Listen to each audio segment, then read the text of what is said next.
तने अवरिष्ठं सर्वकल्याणमूर्ति परशुकमलहस्तं शोभितं मोदकेन अरुणकुसुममालं व्यालं लम्बोदरं च मम हृदयनिवासं श्रीगणेशं नमामि।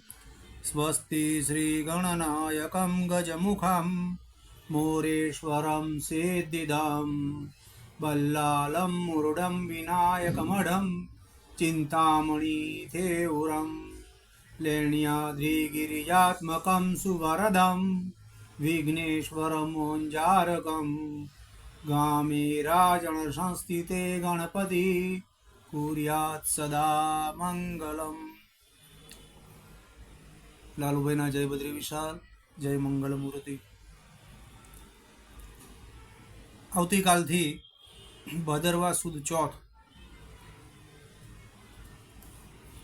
એટલે ગણપતિ દાદાના ભવ્ય ઉત્સવની તૈયારી આમ તો હવે શ્રાવણ મહિનાથી જ શરૂ થઈ જાય છે અને પહેલા કરતા આયોજન બહુ મોટા પાયા પર થાય છે,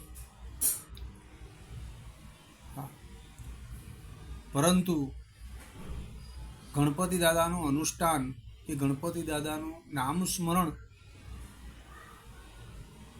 મોટા પાયા પર થાય છે કે નહીં તે ખબર નથી। આખા વર્ષની અંદર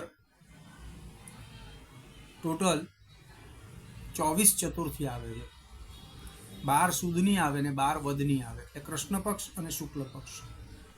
આવતીકાલે જે ચતુર્થી છે એનું નામ છે વરદા ચતુર્થી। દરેક ચતુર્થીના નામ છે, પણ આપણે કોઈ દાડો જાણવા પ્રયત્ન નથી કર્યો। આટલા બધા ગ્રંથો છે અને સૌથી ઉત્તમ તો ગીતા પ્રેસ કરીને એક સંસ્થા છે જે પોતે ન જીવી કિંમતે, કદાચ એકવાર તમે પિક્ચર જોવા જાઓ ને આખા ફેમિલી સાથે, તેમાં તો મોસ્ટ ઓફ બધા જ પુસ્તકો તમારા આવી જતા હોય મહત્ત્વના, ગણપતિને લગતા, માતાજીને લગતા, શ્રી કૃષ્ણને લગતા, શ્રી રામને લગતા, શ્રી શિવને લગતા, પણ કદાચ ઘણા ઓછા લોકોને તે હશે ને હશે તો પછી એને એ લોકો ઉપયોગ બી નહીં કરતા હશે છોકરાઓ।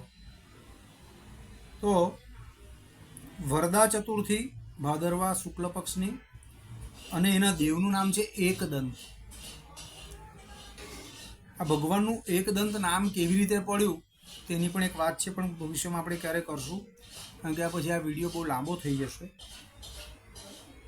ભગવાન ગણેશ એ કલિકાળની અંદર તત્કાલ ફળ આપનારા છે।